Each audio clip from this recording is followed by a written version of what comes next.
coming up next. Everything was gone.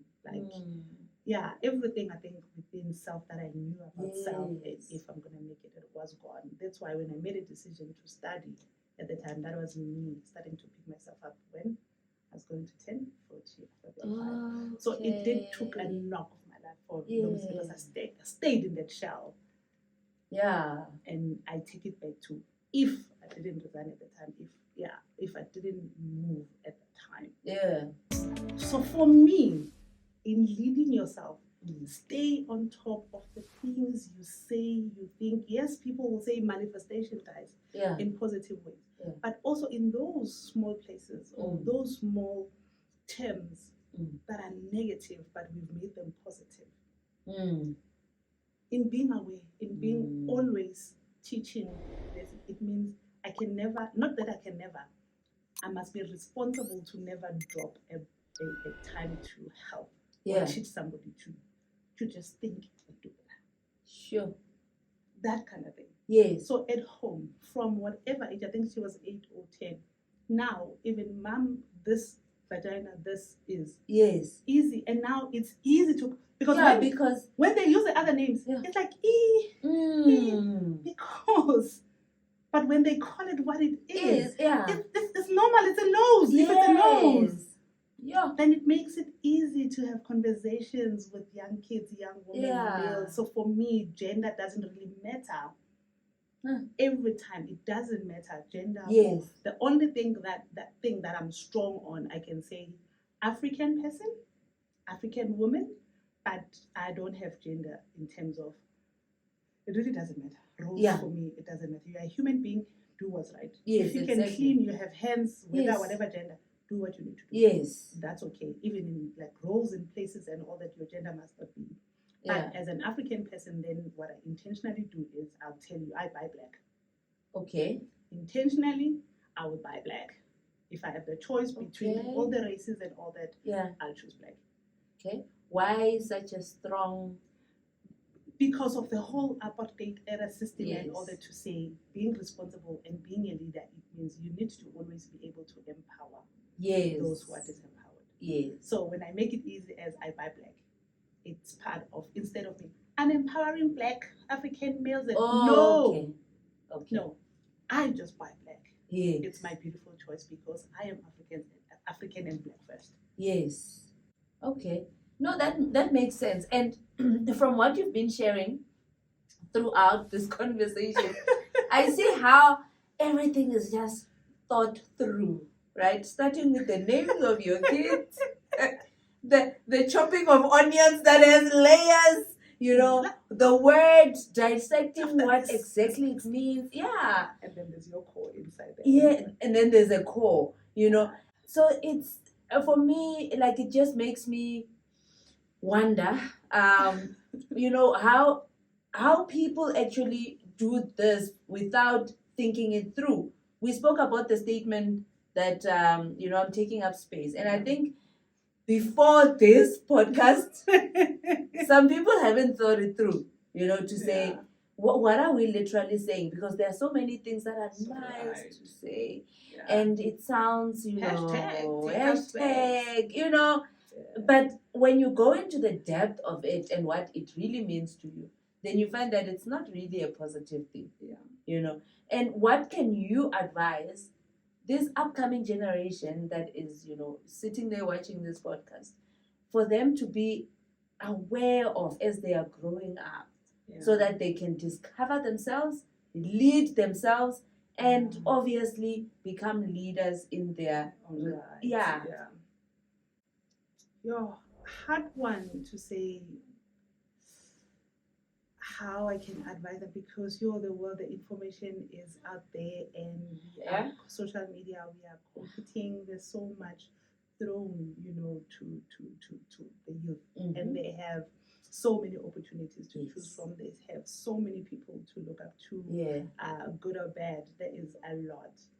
But I think to young people out there, I would say find that one person who, be it at home or anywhere, to have somebody that anything that you think about, anything that you see or you want to decide on, have that one person to share your thoughts with. Yeah. First, it doesn't matter what. Yeah. Don't try to wanna be because you are. Okay. Don't try to wanna be.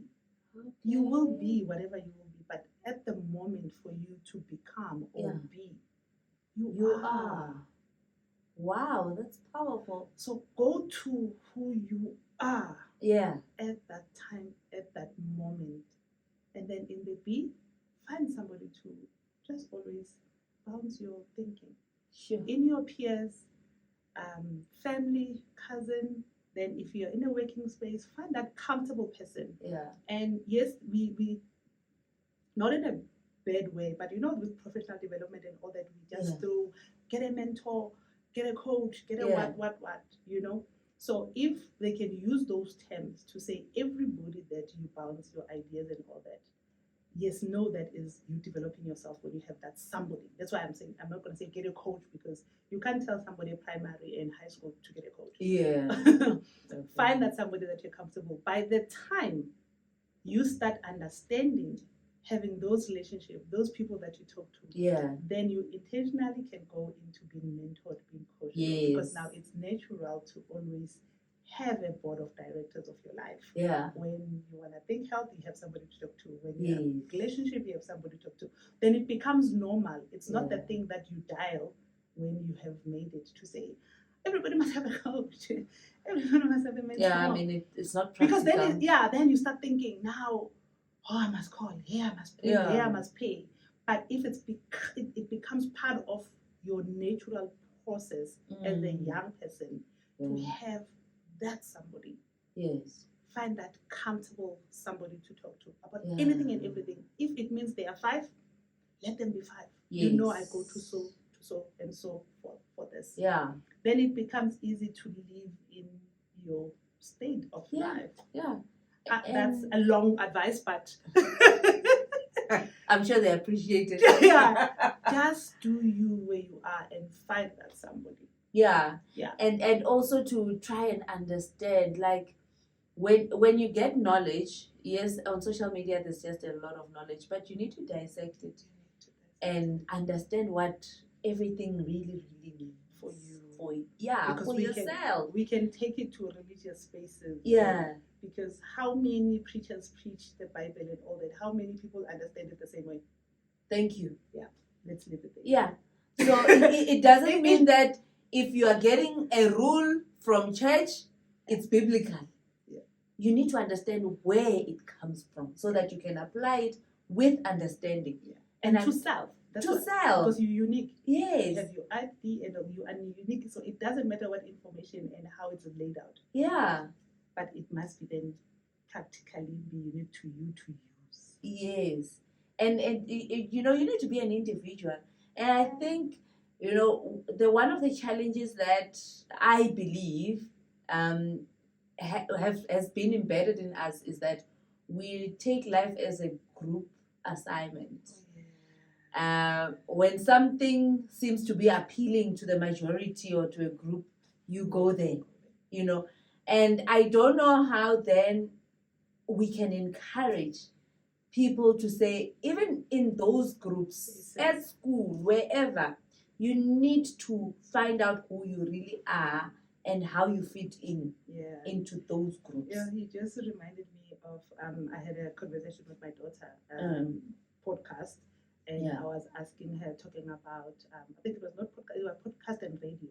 Yeah. We were talking about that space when you are young and depression at that space. Yeah. Mental health. When, at high school, you don't know what it means. She said something so profound to say, school is that thing that we just have to do. And as a young person from 7 until matric, they tell you about, hey, you must go to school so that you become something. Yeah. But for us, you don't get it why you do it. Mm. But it doesn't stay. And then when you are at school, you meet that one friend so that you are comfortable. So they start getting used to, if you can talk to primary and high school kids, it's always about my friend. Yes. So they learn to balance having somebody Yeah. And when that somebody is not there, is off sick at school and all that, then they start losing balance. Then lost. That's when you start feeling that you are not an individual. Yeah. When you get into you put it so well. So yeah, for me it was like, oh wow, actually, and then you lose balance because the sense of self at that time is not there. It's hard because more find friends. Yes. Like play with other kids. So that's what we say from at 7 when they go to crash. As you remember to play with friends. Yes. So the grouping starts from how you're living and telling the kids to live. Yeah. To always find somebody to do something with until how many years of their life? Yeah. And that's the time where they need to be good. So it makes sense why the group assignment comes from. Yes. We start as soon as the first day we leave them at nursery. What do we tell them? Get a friend. Get a friend. So we already, the group assignment, we already defined it for them. Then later, it's like, be an individual. Like, how? Jan. How? So those are the lessons, I think, for parents, young parents, it should start there because we've already embedded so much to others. Yeah. They can use these platforms, listen to us and all that to say, oh, okay, I know why I might be a groupie. I know why I may be following. I know why I always need somebody to be my friend to live this life. Yeah. But then understand, come back and like, oh, it's because I've learned it because I was told. Then it's okay to be an individual. Before saying, I might be an individual. Oh. When you've been telling that person for the whole, 12, whatever years? Yeah. To play with others. To have friends. Study with others. So this is, if we do this thing, unaware. Yeah. And now when life demands for you to be an individual, that's when now people become depressed. They cannot. It's outside of your nature. It's outside of what you were taught for so many years. It's really outside of you. So digging deep to the core of self, it's an everyday thing for all of us. Remember you every day. My daughter does that for me. Not that I got it all covered. Okay. There's things that the health, the gym, the waking up, the 5 a.m., read 10 pages. I don't. That's why I just be. Are you part of the 5 a.m. club? I wish to be part of it. I can see the benefits and all that. Yeah. But in your state, sometimes those other things are not doable. Yes. Because you want to do what is outside of self. Yes. That's why reverse. Then you can do the 5 a.m. if it goes with your core, it becomes natural. And then we don't force that. So in the grouping and all that, because that's why 5 a.m. game, then it's a gang. It's a gang. Now we're joining. So we go back to the same question. We're saying, how can you be an individual? But now there's your 5. Now you want to be part of the gang. I'm laughing because I'm just remembering myself. I've tried so hard to be part of the 5 a.m. club. Only now I have come to the realization and acceptance that I am just not a morning person. Yep. My brain literally wakes up in the afternoon. Same here. I produce the best work in the afternoon. And it's so important that you take yourself out of the group. Yes, it might work for certain individual people. in the group.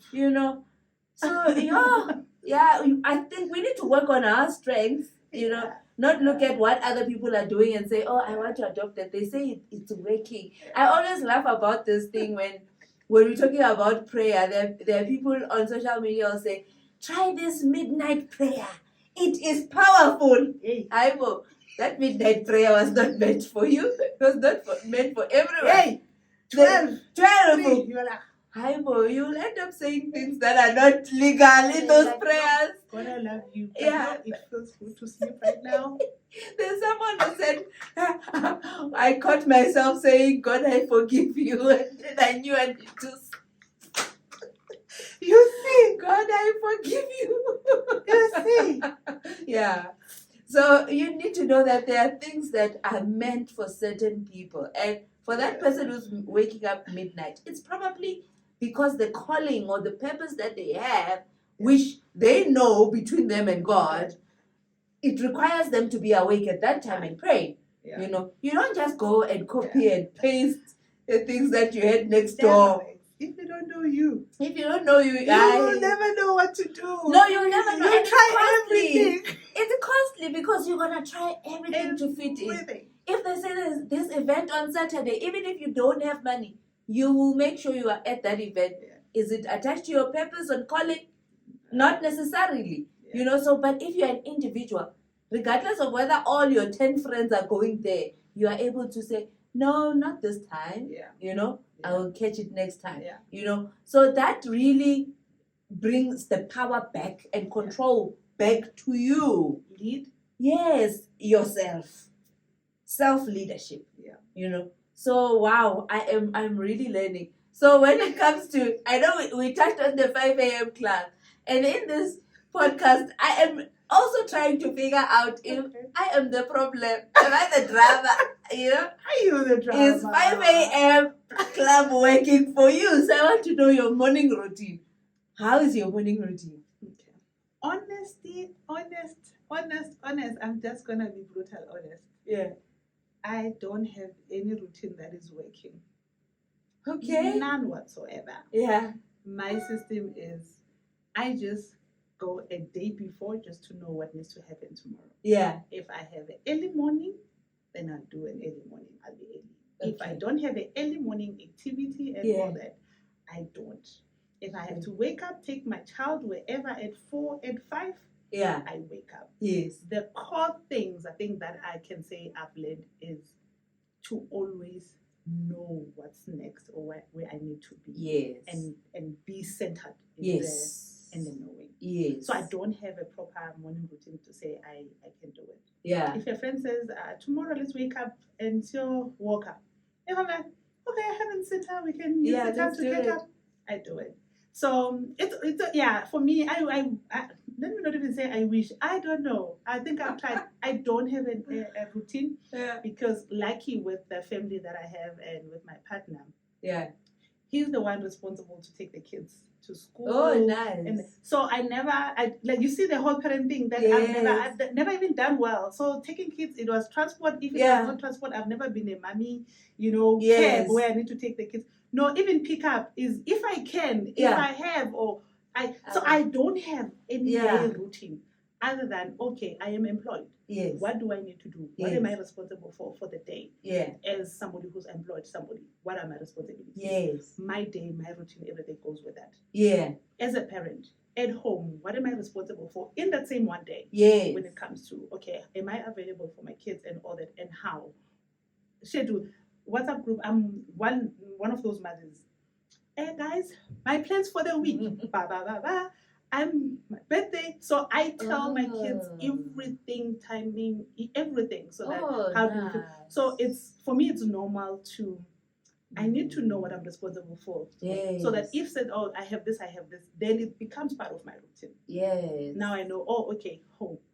If there's church, wherever, church, this is what, like, at church, I'm doing what I do at work, marketing and all that. So I know in my day, every weekend, there will be, photos, videos, and all that, buttons, marketing, collateral that I need to do. Yeah. Okay, so I know everything that I need to do in the next day.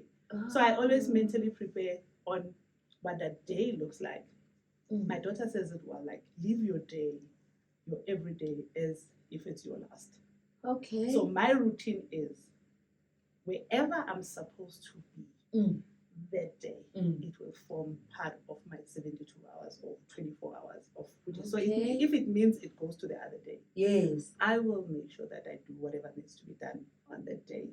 Yeah.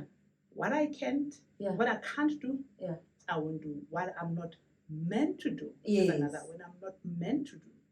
As an example, it is so funny. We'll come back to the story of 7 a.m. It is so funny that I don't remember saying, let's start at 7. What is meant to be will be. Yes. So when I was not in a good mental space and all that, so that you can go to wherever you need to go. Yes. I can be able to be everywhere else I need to. It's meant to be.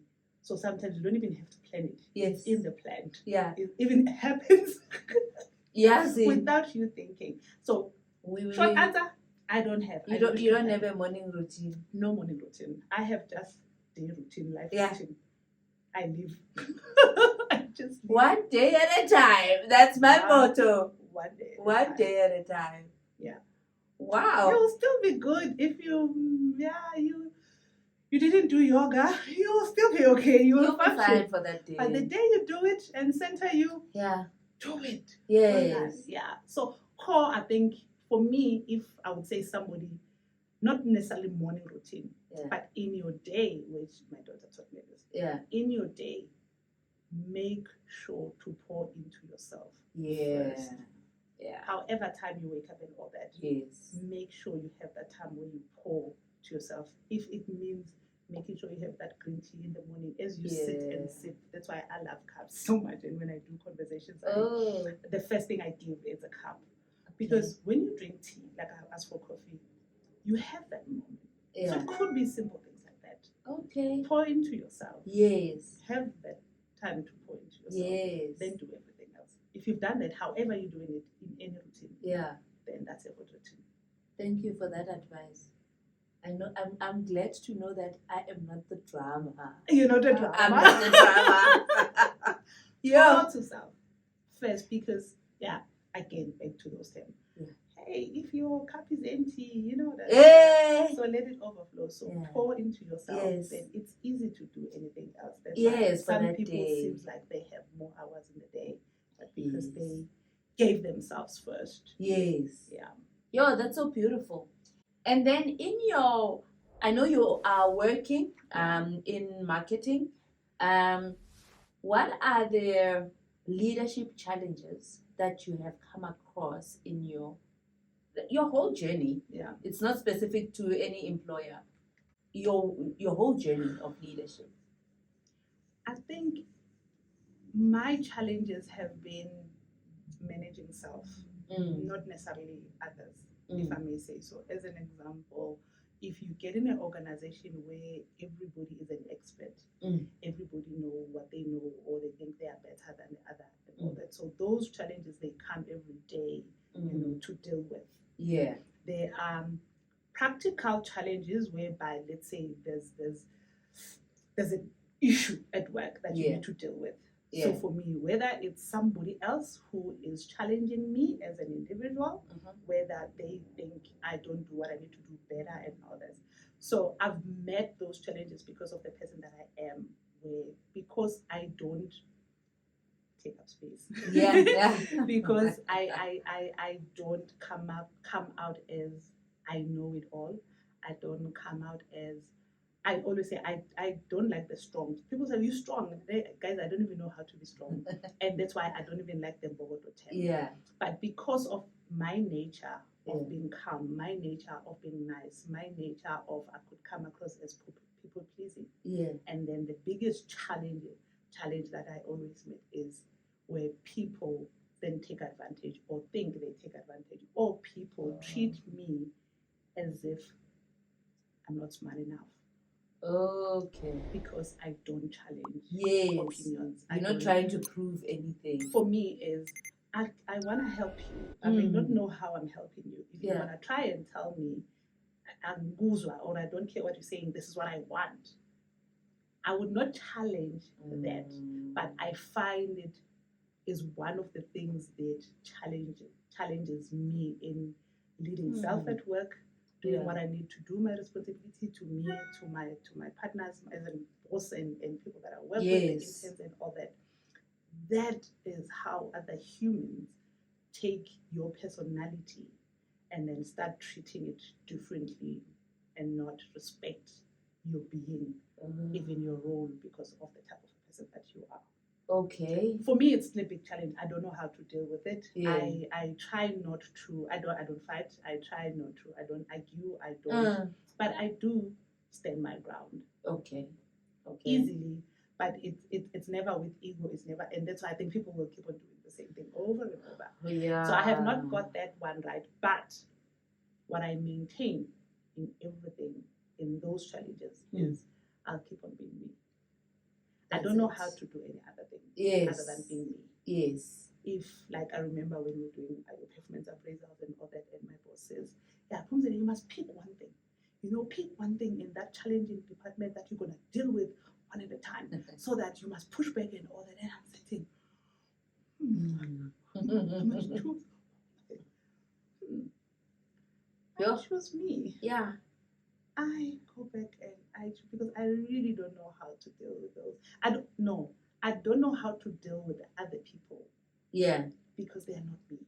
They are themselves in their own right. And you might find that they are going through their own issues thing. Yeah. and they are pouring back to me. Yeah. And sometimes it's not my issue to solve. Yes, and that should not alter who you are. Yeah. So, I just don't have the answer. I've never had issues of gender inequality in my life. Okay. I've never experienced racial. Racial never as well, but I had incidents that had some triggers. Yeah. So as I speak, I speak funny though because I talk a lot. Okay, I think I speak funny. So there are words and vowels that sometimes I can't pronounce well. Okay. I know, right? So there was an incident where when you talk to somebody white and then they come like, huh? Oh, in your face. Yeah. So like that pronunciation. So for me, that was one of those triggers to say. Then I went to myself to say, I don't have to speak good English. But you speak good English already. But so that's the only racial thing that I think somehow has triggered me because it has happened quite a lot of time where somebody's like, what are you saying? What did you say? And how did you deal with that? And I think it was just trigger, but then I started noticing it. But I had to tell myself, I am me. I can not alter. If I were to fight it, I'm like, I can't even speak Zulu. So I'm like much better than you because at least I can speak your language.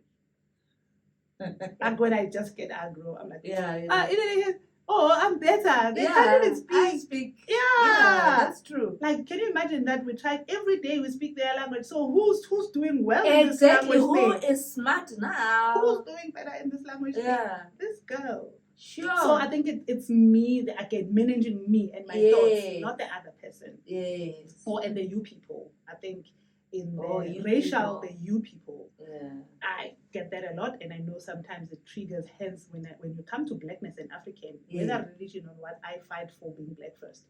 Yeah. I do everything in my blackness. If it means because I come from the generation of like apartheid people who can't think or you don't know, I am that person. I'm black. Sure. I am that.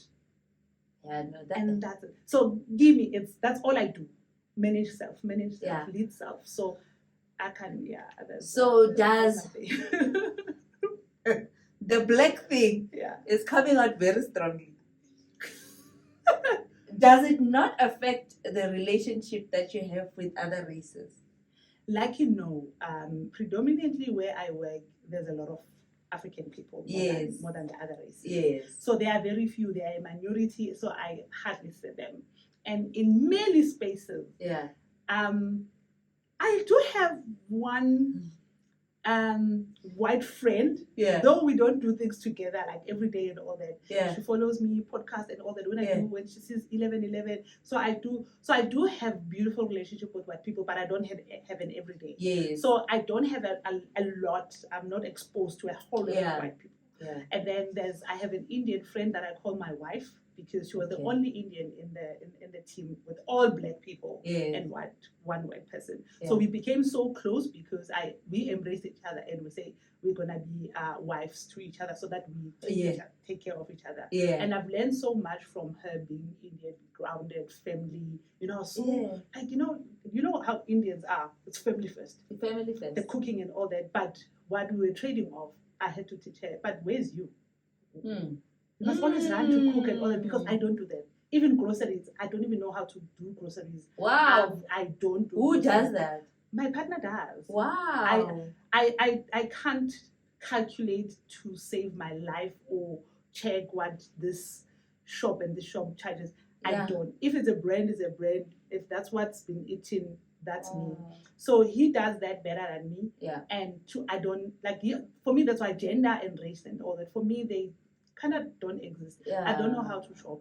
Yeah. I don't like malls. That's why I can't do groceries because I don't like the aisles and picking and all that.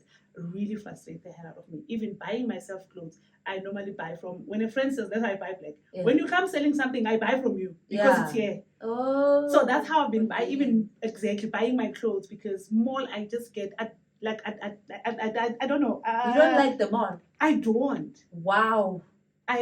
We can go restaurant, sit and talk. I love conversation. Yeah. I can do that anytime, any day. Clearly, we can do this all day. So definitely. Yeah. So I'm not a shopper. Be it whether I'm a female or it doesn't matter. Yeah. My partner is the one. Even kids' clothes. I tell you, your winter uniforms and stuff. If I go with them, I sit somewhere, they go pick and come back. Because the right side, I don't even choose how they. Wow. I've never known how to do that. It's not because it's a plain thing. Yeah. I don't know how. Yo, okay. So I don't have a lot of issues. Work related. It's so with your So racially, you don't have a problem. You know why I'm asking this question? Because we've been focusing on racism as a one-sided thing. To say it's only white people who are racist towards black. Yeah. But over the years, I've seen that there are black people who are racist. Like the mere fact that you see a white person, you just feel like, no, you are my enemy. Yeah. So with that, you saying buy black and whatever, I like the fact that it's not necessarily attached to the race. It's just an empowerment thing. You just recognizing that we are disempowered as black people, and hence an intentional decision to even support and empower. You're right. Even apartheid, I don't even think it did a number. On you. Because yes, I was born around the time 75 when 76, June 16, all of those things have happened. Yeah. But when I grew up, we were moving in a direction whereby things were more better and okay. Yes. So I cannot claim that I know how it feels to be oppressed. I've never been oppressed. Okay. Even at home or wherever I've been, I predominantly went to black school. So that's all I know until I went employed. And wherever I've been employed, I think really wherever I've been, it's been mostly black people. Yeah. So my exposure really is African black people. So I know our struggles, and it's me buying black and all that. It's based on what I know here, not what has happened to the world before me. Yes. Or seeing it in the media and everywhere else. It has never affected me. Okay. But the part of which it's a touchy subject, which I'm learning, it's now when it comes to religion and spirituality, where how now the whole religion came with white people in order to oppress. The only time I kind of feel that when it like I feel like strong about race and all that is when it comes to religion, where, as an example, Christianity, where the issues of being black, we are pasha, we are shaba, things that you can do traditionally as a black person. Yeah. But when somebody says, who is also black, not necessarily again white, but they've taken that type of religion and brought it into, how Indians, they have their own Diwali, Christmas, holidays and everything else. They don't follow anybody's.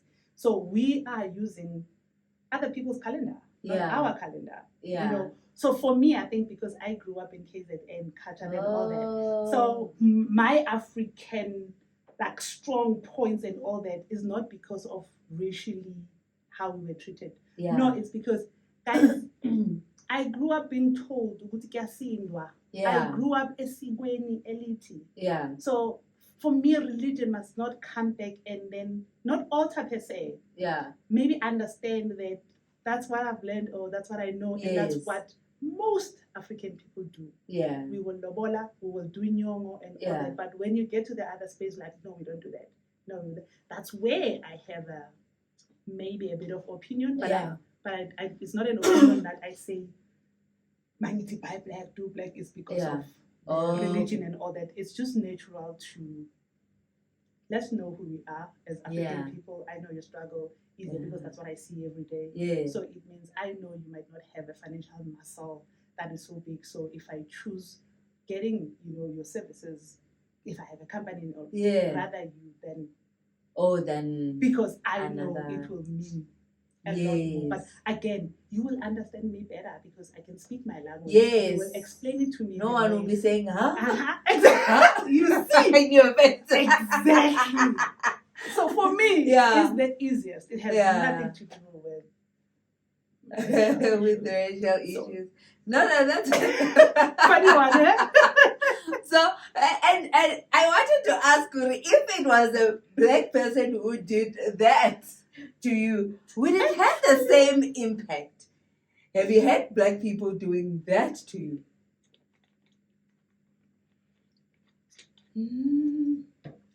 No, I've had my kids more correcting me how I say things. Oh, okay. Yeah. Not even black people, my own kids. Your own kids. Yeah, and I do have that. I leave me alone. So in that whole experience, I'm trying to dissect it and understand it for myself. In that whole experience, the only error is that it was done by a white person. Then we attach it to race. I think that's why I was saying that's the only incident. Yeah. Because it triggered me. It's just a trigger. And that's why I was saying it was an incident because I love that woman.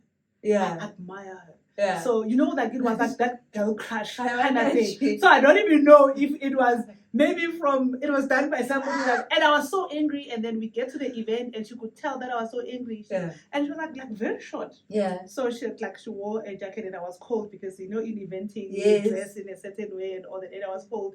For her to come maybe to say sorry. Yeah. She came to bring me this small jacket was this small. I couldn't even fit it in.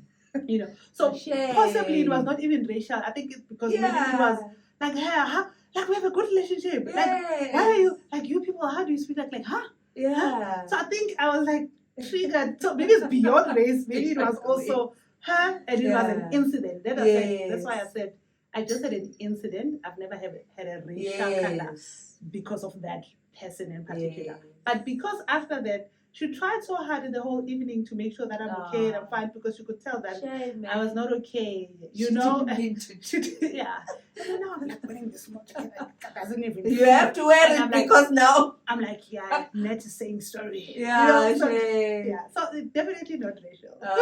Okay. No, I'm glad we cleared that one. Definitely not racial. It's not racial. It was that human being. Yes, it was that human being. And I feel like we need to start having this conversation. Thank you for that. There are black people who have bad attitude. There are white people who have bad attitude. And you need to separate the thing. It's not the race. It's that person. Sure. And we can take it to so many other areas of life. So true. I'm so happy that we had this conversation. So now we are coming back to serious things. Okay. Compose yourself. I'm there. I'm ready for it. So what do you consider as your greatest failure in life? I'm not going to put it as failure, but it's one thing that in the back of my mind, I would say I regret doing. I told you about when I was working at the legislature as a PRO, where my career was like all good and all that. So I couldn't deal with, that was the only time that I had your gender issues, the members of parliament, male and all that. And being in that position exposed me to more male wanting to be in my space. But for them to get services, like, with marketing and all that, you have suppliers and service providers, so that whole thing. So I couldn't deal with that. So there was a lot that was happening in my role where I'm put in places that, like for instance, use the service provider, you'll take 5,000. So all of those things I couldn't do. And I know it was coming from more members of parliament, and I think I was young then. So I couldn't deal with the pressure that came with my position then, because my no was like, my mom says, banana. My mom always says, Phumzile banana. Yeah, compares me to the banana all the time. And why? It's just that I'm soft. Oh, okay. So I couldn't deal or fight it or take it to legal or anything else. Yeah. So it was hard. Then I resigned. I think for me, I resigned prematurely, and that was the height of but at the time I was looking at growth financially and all that, and for the first time going to private sector, I didn't even last a year. Sure. In that space. Yeah. Everything went spiraling down to a point whereby they even wanted to cut my salary because they felt like I was not performing. Yeah. Because I came from government, so they wanted the company wanted the government contacts.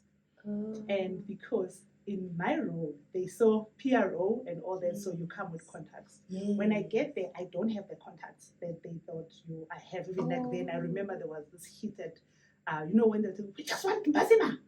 They were shouting at me like, we just want Mpazima. Go find him. Like, you were there. Those kind of things. That year was rough. Sure. And then I resigned without a job. How long ago was this? I've been like a psycho for like about plus 50 years or so. 15 years, yeah. So it's been that long. Yeah. And then it's a series. Yeah. Then resigned without a job. And then I became desperate because I moved out of my home, separation and all the depression and time. So everything that happened at that time was so bad. Then I needed a job. Yeah. Then I had to scale down from that part of my life where my career was at the peak. Yes. To get and start a job at a lower coordinator level. So I had to start afresh from that time. Sure. So I don't call it like failure, but I just wish I knew better. Yes, and then decided how to navigate. But picking myself up, starting again, low salary and everything else, it was the hardest thing for a while. So if all the time I'm like, I shouldn't have left legislature. Yeah. So it's the biggest regret at the time. Sure. Because like I was working in Africa and all that, but I didn't see that. I didn't, but if there's one thing that was, I don't call it failure, but biggest regret in my career. Sure. And you're mentioning at the same time you were going through a separation and that must have been very hard for you. Yeah. So do you feel like that was the one thing that took, if we say rock bottom, that was the one? That was the one, because back to the self-confidence issues, I started, like, everything was gone. Like, everything I think within self that I knew about self, if I'm going to make it was gone. That's why when I made a decision to study at the time, that was me starting to pick myself up when I was going to 10, 40, 45. So it did took a knock at that for long because I stayed in that shell. Yeah. And I take it back to, if I didn't resign at the time, if I didn't move at the time. Yeah. Maybe the things would but I'm here now. But have you healed from all that? Have you? I have. I can say I have healed from a lot, because I think I've gone through, like, as I said, me therapy, I talk about, I cry, I do. So I have acknowledged everything that has happened in my life, and hence I don't take it as a failure or a mistake and all that. It was part of my life, part of my journey. But unfortunately, if I can then say, do regret it, I own it, so that it doesn't become, no, it was supposed to happen as life and I had to rise above that. No, don't glorify it about rising behind that. I still wish I didn't resign, because when I see somebody who then had my position and I see them, they're always, so when I see that, it's still like, for that, I shouldn't have when left. You drive past at that the time, legislature. I shouldn't have left. So I've healed, but I acknowledge it. I think that is for me the big. But I've grown, and after 40 to 50, that's when the sense of purpose, the sense of conversations, how also the podcast started. It's also me. I think my podcast also brought healing in myself to say these things happen to us for a reason, and that's why we talk about them, and it makes a difference to somebody else. And the wisdom that comes from any person from the walk of life, not your operas. I always use this example, not people that you cannot see, touch, and have a conversation. You get so much wisdom from the girl next door and the boy next door. Hence the girl next door. When Ushanyela, when your neighbor can tell you how they got sugar, how they got to the next phase. There's so much wisdom and learning from people right next to you. Wow. You don't have to even read big books or anything so much. That person next door. Sure, that's powerful. So for me, I think that it brought me to the sense of purpose. I think why it happened, why I had to go through that, why I had to be humble, because yes, big cars, big house, big this, and all of those things. When I moved out, everything gone, starting fresh and all that.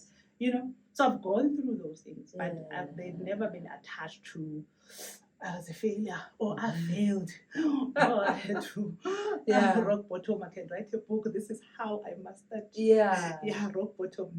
No. I just lived. Okay. And then I just picked myself up. I just continued. Yeah. And the separation, how did that affect you? Is it another? I'm gonna then we can do conversations. To this day, this separation is still happening. Okay, so it's just one of those things. Yeah. So if I'm gonna explain my relationship status. Okay. Yeah, please explain. I am dating and living with my ex-husband. Okay. Yeah. So the father separated. Yes. Okay. We've been together. I think it's 30 years. We met in boarding school. That's the same guy that I'm talking about. So we separated, moved back in together, divorced, continue to stay together. We have not defined whether we're going to marry again. That's why I'm saying I might have the fourth surname. I don't even know. So every other day we're still separating. Every other day some days I remember, oh, by the way, we are parents. We are not partners. The same one who gets groceries. The same one. So it keeps getting kunning, yeah. So that's my relationship. That's a story for another day. Because I remember when court, the day when we went to court, when I went to court, so he didn't come. Yeah. And the judge was asking me, are you divorcing? I'm like, yeah. Are you serious? I'm like, yeah. And then he goes through the contract with the marriage. Yeah. So are you saying you guys are divorcing and you're gonna stay together until your last born is at varsity, or how old is your last born? At that time I think she was 8. Okay. And here are you sure you like, yeah, no, it's done. We've done everything. Okay. Family, it's over. But you're gonna stay with the same person. Yeah. Because I don't want to be running after maintenance. Yeah. No, he must stay and do everything that he's supposed to do for the kids. We just don't have to be in a romantic relationship. Yeah. That's why I'm divorcing. Yeah. So, wow. It's a first. I saw it. So that's a different story. We need another session. Just net for this. Leadership in relationship. Yeah, in relationship. Because and now your kids taking it because hey. So I think my kids are taking it well and not well. I think we had all the stages. Okay. Yeah, it's not as maybe simple as we talk about it and all that. It was like hectic, tense and all that. We've gone through all the emotions. But I think in my life, or being me, I've always been that person that makes sure that everybody around you is okay, even in your not okayness. Okay. So when I was going through divorce and all that, when I talked to my kids, we went to therapy and all that, and I said, the romantic relationship between you and your dad is not where I want it to be, or I am not happy and all that. Yeah.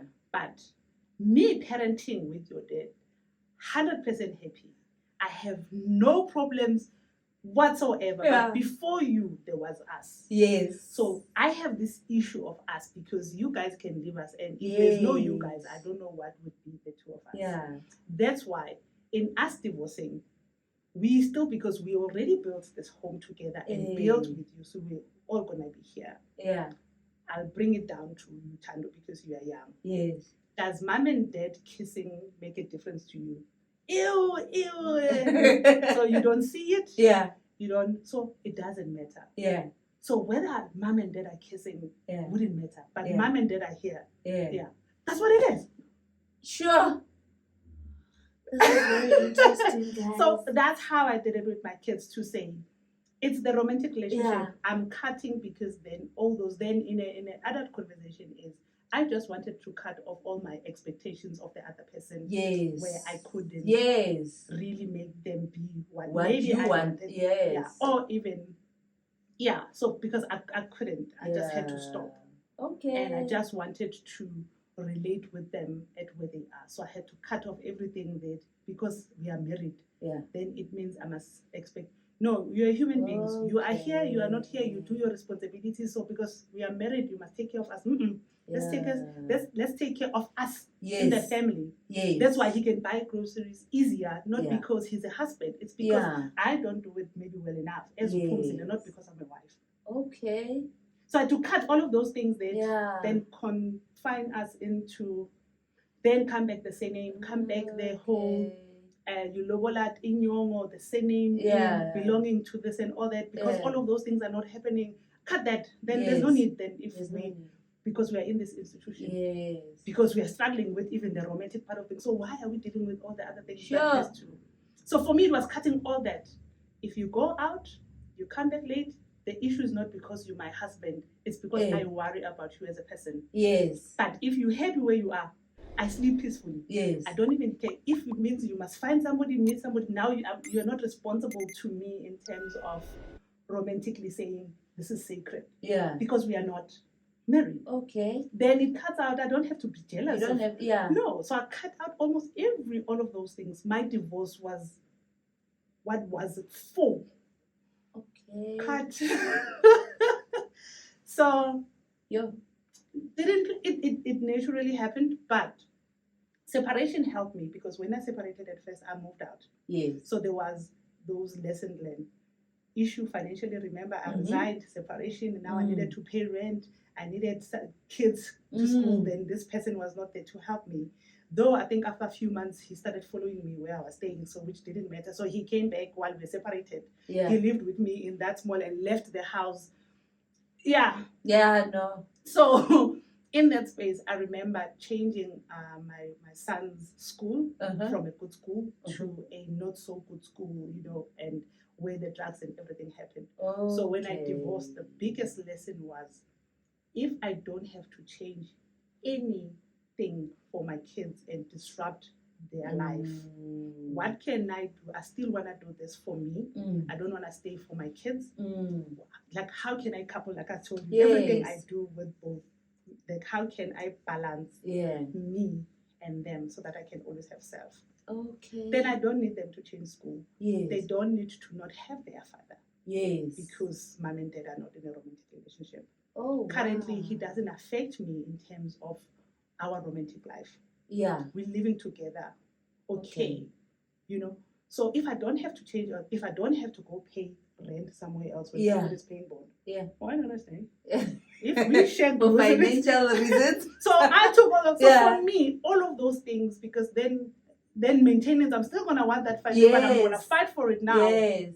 So there's no need to disrupt that, because I was not divorcing looking for a relationship or looking for something better and all that. It was because of what is not working here. So I divorced for what it was. Okay. Whatever that was gonna find me, if I meet somebody or date, or if he does and move out, that will be that time. Okay. And we then divorced. The plan was, whoever wants to leave can leave, Okay. But when you leave, that's why the judge was like, when you leave, the only thing whichever one, not him or me, whoever decides, if you meet somebody you want to leave, you take only your personal belongings. Okay. Only personal. Yeah. Phone, laptop, and all that, your clothes and all that. No bed, no fridge, you take only yourself and your personal belongings. That was one of the conditions. Yeah. Then, I think he didn't move out. He didn't move out. He was there, but he would go out and not be home for a while. Yeah. So there was a space whereby, yes, we are divorced, and he's not home, but he's home. I don't know how to. Yeah. He was. Yeah. Then guess what? Yeah. COVID happened. Oh yeah. And we had to be now together. Yeah. Like this. Oh my God. Every day. Sure. So there was not even talking about maybe one would move out. I knew I wasn't gonna move out. Yeah. That I knew. I'm not going anywhere. Yeah. And I think he was just the same as me. He told himself, I'm not going anywhere. Yeah. Yeah, because divorce, he was even so surprised that they granted the divorce. Let me be honest with you. He asked me, I think after 2-3 weeks, what did they say in court? Yeah. But now I'm divorced. We are divorced. And you're like, can I see the certificate? He didn't I'm like, know. He didn't even know because he signed. Actually, they serve you. Yes. He signed. Yes. Ne? And then he didn't come at court. Okay. I gave him all the details and all that, so he didn't come. Ne? Yeah. In his mind, he used to work at the Department of Justice. They don't grant you divorce if the other party. Oh, it's not there. Okay. But in that case, the parental contract, the document didn't affect the kids and all that, and the fact that we were gonna even. So I think it was easy. My divorce took 3 months, and I do it without lawyers and all that. Nice. Just 3 months. I asked him early in the year, and then I started the papers. I think late September, October. I got a date. January it was done. Wow. So I think because. Yeah. No. Hey guys, what's going on here? In this life. In this life. Yeah. That person out there who will want to help me write my own book, I call it my so-called life. It's just as it is. No tips, no what. It's just what it is. It's just life. Yeah. So that part of my life, relationship. But you might be onto something. Yes, you might. This arrangement might solve a lot of problems. Yeah. You know, maybe the law can look into it. You know, to say parents can stay together even though they are not together. Just as long as so that everyone is fine. I say as long as I would still encourage people to divorce and move different. But are you pro-marriage? Pro-marriage. I don't think I am pro-marriage anymore. I can say find a lifetime partner. However you want to partner with the person and die together, do that. It must not be institutionalized. You see those terms. Yes. It must not. There they come. You know, so not in a certain institution that maybe you don't even know why you're doing what you do and if it makes sense to you or if it makes sense to your being as you go. That's exactly what I want us to get to. Yeah. Because I feel, just me, a lot of people get married without even understanding what marriage is. Yeah.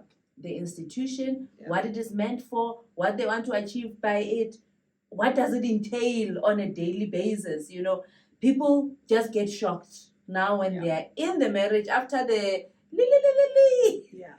then you wake up and then you're like, okay, what do we do now? It's back to self. Yes. Because you did everything for what everybody else, community, society, spectacle. And and the government and everything, you were doing it with that intention. Yes.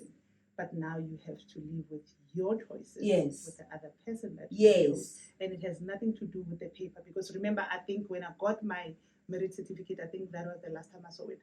Yeah. So what is marriage? What is apart from the certificate, apart from the ilobola, because we just do it, you know, as a cultural thing. And again, cultural thing, then when researchers, they will tell you, again, it was not our thing. Yes, it started somewhere. Someone created it. There's so many things. Yes, but what is the meaning? What is the core? Yeah. You know, and that's why we need to deliberate on these things, think about these things, and interrogate where it comes from. Because when you understand why you get into something, whatever that is, with a better understanding. With a better understanding, and you know what to expect to a certain extent. You know when they say marry your friend. Yeah.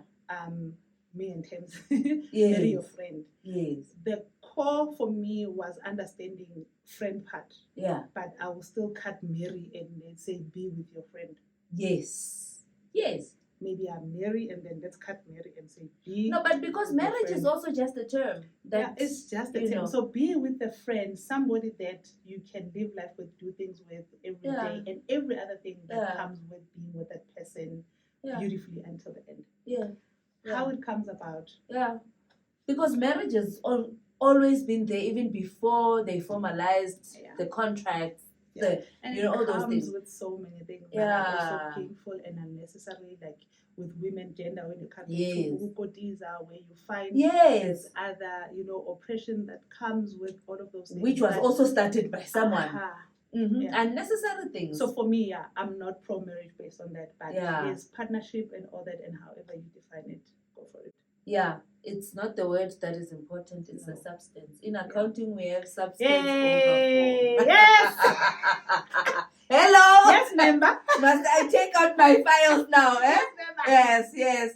Let's balance. Let's balance the equation. Eh? Yes. Yeah, So substance over form. So many times we get caught up in the form or what the contract, the ring, the wedding, and you forget the substance. Yeah. What is this all about? Being triggered that I never had a ring and all that in the name of marriage, so there's a long story. Yeah, there's another story about the ring. We did session 2. Yeah. So for someone who's listening out there and you are contemplating on getting married, please do your research, read the right books, listen to the right materials, understand what exactly marriage is, how it started to you, and what it is meant for, and make it, own it for yourself and make that decision for yourself. Because there are people who come and say, I got married because time was passing by, because the biological clock, because, everything else apart from you and what you want and who you are. And and how we were parented, where more women were brought up to be wives. Yes. They will tell you your chores so that you can be a better wife. Yes. From 7. And does chores actually matter in marriage? Because it's not, gender roles thing. For me, I like thinking about things practically. True. Most of the time, us women doing the chores was because men were out there working. That's all. It has nothing to do with and if the dynamics change, we need to also adjust and do what is relevant for that. So let's be independent thinkers. And take these things. And do you. Find out who you are at the core. And it becomes so easy. I like how you are so gracious in living this life, because you can see it's just genuine, it's authentic, it's who you are. You are not trying too hard to be something else. I know nothing else other than me. Exactly. Imagine if you had to come here and start acting. That won't be easy. And we complicate our lives like that. Unfortunately, we want to present what people want to see. And most of the time it backfires. True. Because you'll never please people. The only thing that you can give to this world, the best thing, is you. This is where you say leadership with. Thank you for joining us in this wholesome conversation. I was hearing it coming like you can say, this Hello. is why. Yes. Leadership. This is what we do. You are leading the nation. This is what we do at Leadership with Mutondi R podcast. Okay. So thank you so much, Phumzile. I wish you could continue for the whole day, but we are going to book a session 2. Yes. Or I'm going to come to your podcast and then we continue. I think let's do that. The ring conversation, the partnership arrangement, living together. Yes. We are going to So you are coming to Conversations with the Phumzile. I am coming. Yes. All right. Look at that. Please, guys, tune in. What's the name of your podcast? Conversations with the Phumzile, the girl next door. Thank you. So go over there and subscribe. But before you do that, don't forget to subscribe. Start at home. Okay. So hit that subscribe button. Comment, like, share. There are people share, your friends, family, share with them this wonderful content. Sharing is the sexual. Yes, exactly. Leadership. Leadership. You need to share this knowledge when you find it, because it's going to help someone else. All right. So that's it from Phumzile, the girl next door, and I. Until next time.